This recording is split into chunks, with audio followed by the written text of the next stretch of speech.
안녕하세요, 여러분. 성경 공부 시작하겠습니다. 먼저 하나님께 기도 올리겠습니다. 사랑하는 우리들의 아버지 하나님, 은혜와 사랑 감사드립니다.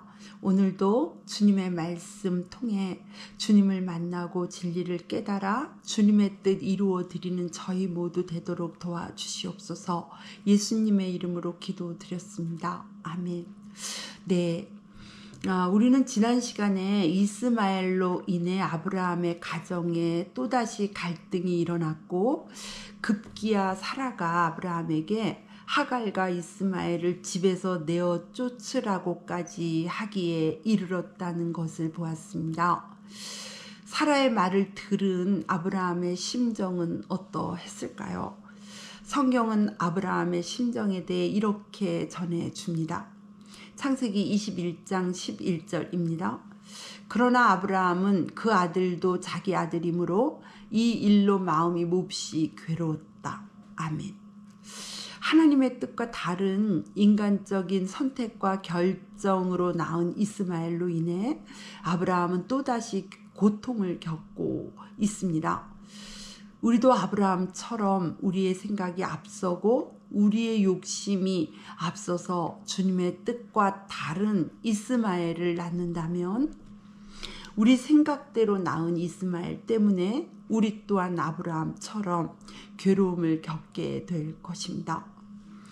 우리 모두 우리의 전 존재를 걸고 하나님의 뜻을 사모하고 의지해야겠습니다.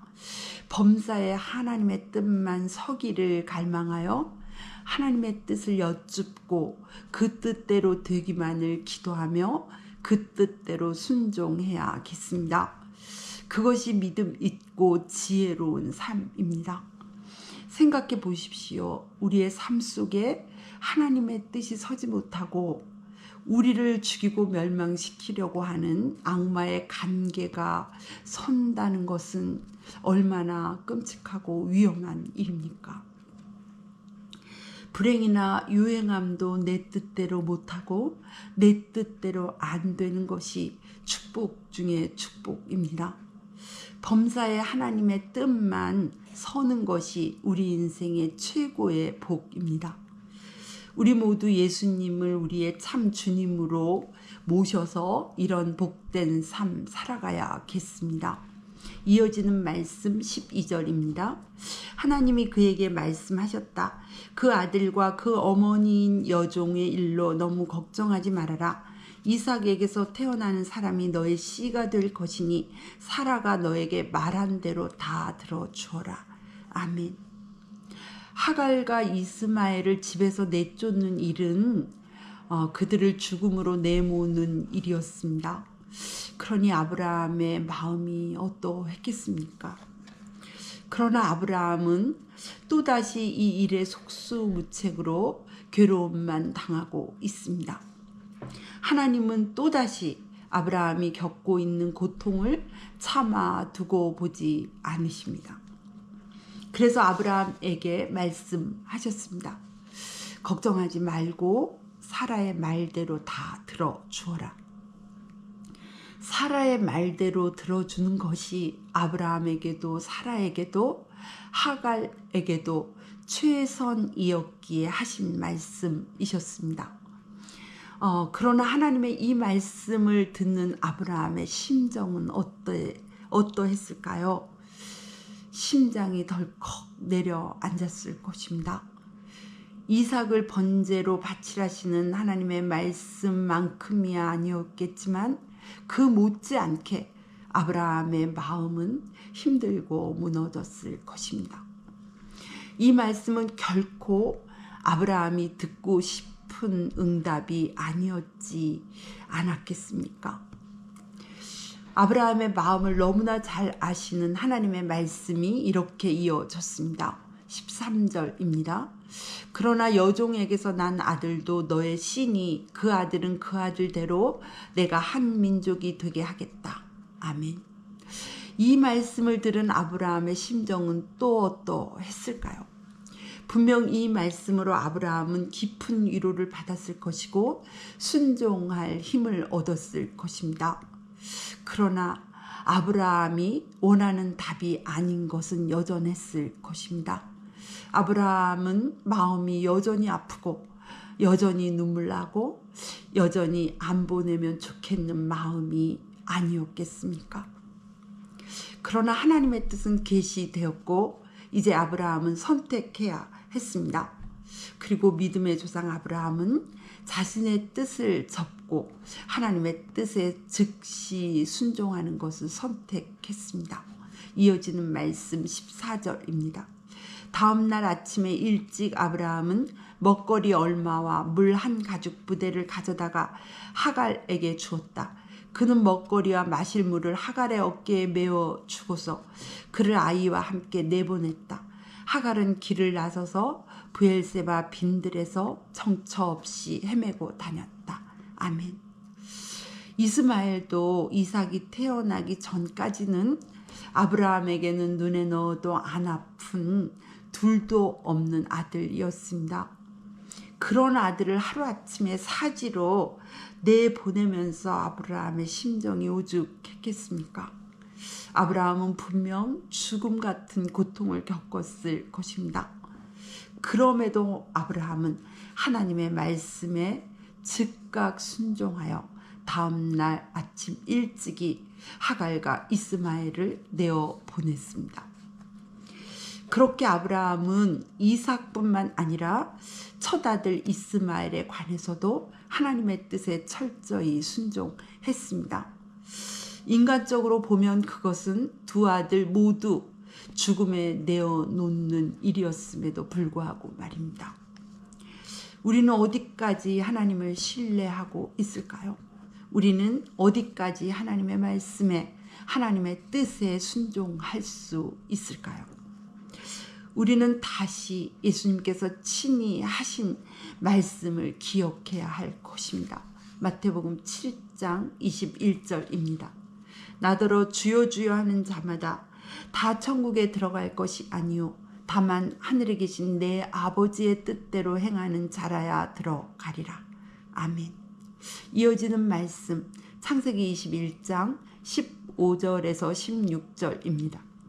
가죽부대에 담아온 물이 떨어지니 하갈은 아이를 덤불 아래에 뉘어놓고서 아이가 죽어가는 꼴을 차마 볼 수가 없구나 하면서 화살 한바탕 거리만큼 떨어져서 주저앉았다. 그 여인은 아이 쪽을 바라보고 앉아서 소리를 내어 울었다. 아멘. 브엘세바 빈들을 헤매다가 아브라함이 담아준 물이 다 떨어졌고 이제 두 모자는 사막 한가운데서 죽는 길 밖에는 답이 없고 길이 없습니다. 아무 대책 없이 목이 말라 죽어가는 아들을 바라보는 어미의 심정이 오죽했을까요? 그럼에도 하갈은 소리내어 우는 일 외에는 아무것도 할 수 없습니다. 그런데 하나님께서 절체절명의 위기에 빠진 하갈과 이스마엘을 돌아보시고 살려내십니다. 아브라함에게 약속하시고 말씀하신 그대로 말입니다. 이어지는 말씀 17절에서 19절입니다. 하나님이 그 아이가 우는 소리를 들으셨다. 하늘에서 하나님의 천사가 하갈을 부르며 말하였다. 하갈아 어찌된 일이냐 무서워하지 말아라. 아이가 저기에 누워서 우는 저 소리를 하나님이 들으셨다. 아이를 안아 일으키고 달래어라. 내가 저 아이에게서 큰 민족이 나오게 하겠다. 하나님이 하갈의 눈을 밝히시니 하갈이 샘을 발견하고 가서 가죽부대에 물을 담아다가 아이에게 먹였다. 아멘. 하나님의 은혜로 하갈의 고통과 절망과 죽음은 기쁨과 소망과 생명으로 변했습니다. 시편 30편 11절입니다. 주께서 나의 슬픔이 변하여 내게 춤이 되게 하시며 나의 베옷을 벗기시고 기쁨으로 띄우셨나이다. 아멘. 주님께서 우리에게도 그렇게 하셨습니다. 우리의 통곡이 변하여 기쁨이 되게 하셨습니다. 우리에게서 슬픔의 베옷을 벗기시고 기쁨의 나들이 옷을 입히셨습니다. 죄수복을 벗기시고 의인의 옷으로 수치의 옷을 벗기시고 영광의 옷으로 갈아입히셨습니다.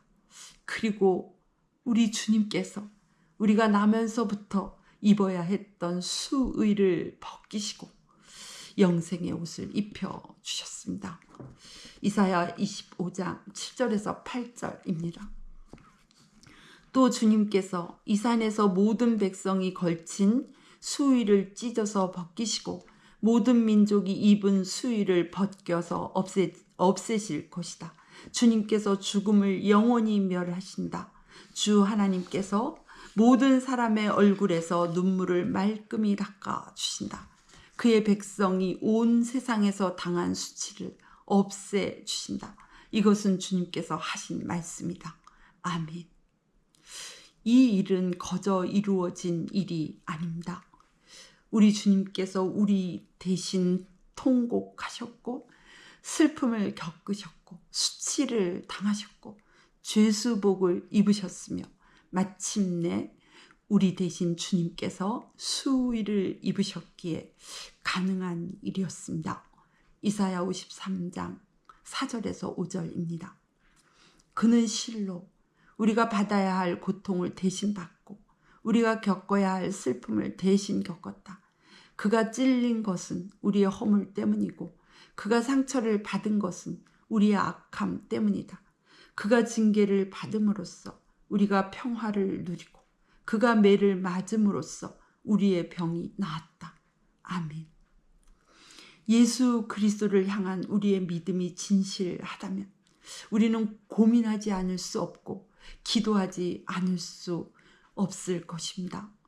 어떻게 주님께 감사하며 살아야 할지, 어떻게 주님을 사랑하며 살아야 할지 말입니다.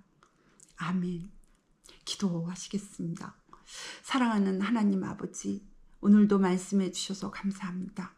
말씀해 주신 뜻 받들어 사는 저 우리 모두 되게 도와주시옵소서.